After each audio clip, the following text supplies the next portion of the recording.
recording now. Okay. Say hi. Hi, Andy. Hi, Andy. Hi, we're Team Caffeine. Yeah. Okay, so the base is going to be a 6-wheel drive with a simple base like last year's.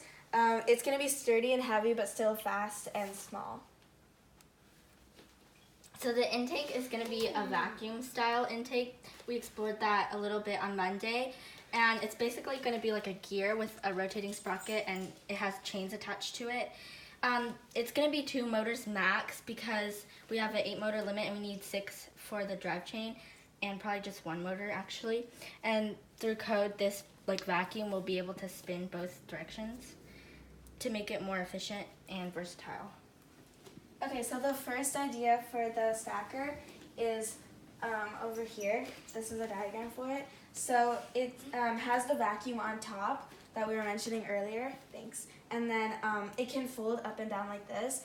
And then it'll be like that. And then the cubes can come in, and then they'll end up over here. And then it goes straight back up. And then when it wants to drop it off in the corner, it can move out and then drop it off. So the reason we like this design is because we have a measurement.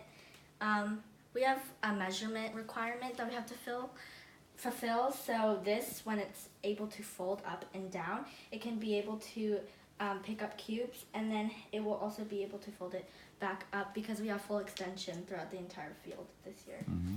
Okay, and then the next idea is... Sophie, that's her thing.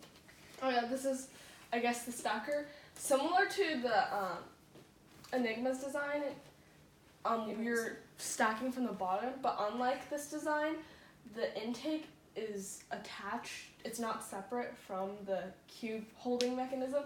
So you have intake spinning up into a wheel, into like a straw-like thing. But that was just a concept that we're exploring. It's just an extra idea. Okay, so the third idea was actually Sophie's idea, but I'm going to explain it a little bit. So basically there's going to be like a tube or a box. It's kind of like what we call a storage box, and there's going to be an intake on the bottom, and when it's going to intake, it's going to intake the cube through and store it into that like storage place. But the thing about this idea is, since it cannot fold, it has to be fully extended, and it can only go up to 3 cubes. Mm-hmm. Yeah, and then the second idea was Jasmine's idea, kind of, or it was like the video that we watched also. It's basically a detached intake, and then there's like little flaps that'll drop the cubes. Yeah, and we also... And there's like an L-shaped configuration on it, kind of like their other team's idea. And the arm that we're putting into the goal zone with, it's not only going to have like side blockers that extend up to me. Sorry, I don't know what it's called. But like we're going to have beams on the side, so it'll secure the cubes better. But not only that, we're going to have a beam in the front. That way when we put it in the goal zone, it can't hit the arena wall, because then the cubes don't count.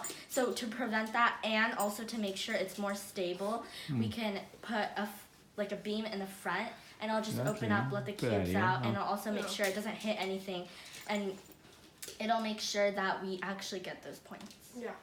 Okay, that you prevent from close to wall.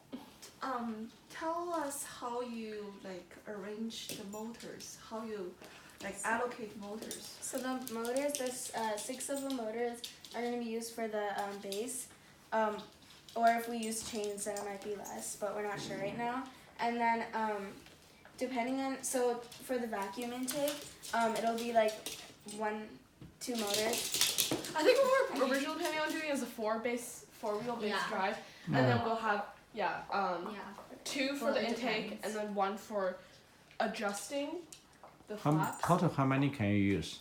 We can use 8. But the thing about this is we might want to sacrifice for a 4-wheel, because the thing about this game is there's a lot of different components to the robot, because there's so many different tasks to get 1 cube. You have to put in a tower, and you have to be able to stack it. So obviously you need some sort of storage area. You need some sort of intake. So all of these things are going to have enough motors for. And so we might have to compromise for different things. So do you consider some defense or some attack scenario. When they put a color, you will either neutralize it, put it on top of that because it's put on the tower, right? Yeah, I think. Or take out. Do you have this way to the take out? strategy that we talked about on Monday was actually my mom's idea. If you put a cube on top of another cube, But you're nobody putting the gets cube scored. under. That way it's more neutralize it. Yeah, you're making the cube under like not count, so there's no points. The thing about that is, obviously that's a great thing to do if we're in like that sort of situation. Because instead of taking a cube and putting it on top, a faster way, especially because we have the vacuum intake, is to just take it out. Yeah, Instead take of out, taking put it cube and in putting because it you back score. on. They do not score, right? If you Yeah. put it on, then nobody scores. Yeah. I think that is if you're getting more Yeah, score, that's true. you consider possibility taking them out, put your color in. I think that That's one a better design you can way. explore, right? You can explore because you have time. This is all part of strategy. Yeah. This is just design for now. Yeah. And we'll talk about it. We'll incorporate strategy to design. And the design will probably change as we make our strategy. Yeah. Okay. Be like fluid and flexible. And Yeah, you can see different options, right? Different options. Okay, good. Thank Good you. job. Thank you. Yeah. Bye, Andy.